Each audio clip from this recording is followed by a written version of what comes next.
Okay guys, tingnan nyo guys, ang ganda ng lugar dito guys sa Bukidnon.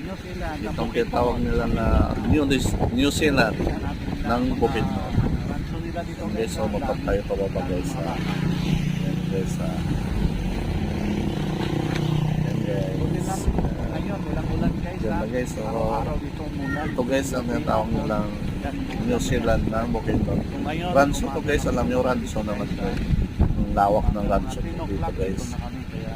So ngayon guys, yung bukid dito guys, hindi masyadong green kasi alam mo matagal ang dito, kaya ibang iba dito nga namamatay. Kaya ngayon pa lang umpisa na nagsisibol yan, tingnan nyo. Ngayon pa lang nag-green kasi umpisa pala ng ulan, kaya ngayon pa lang makikita mo green. Ayan guys. Bundok din guys, so ayan, lalaki naman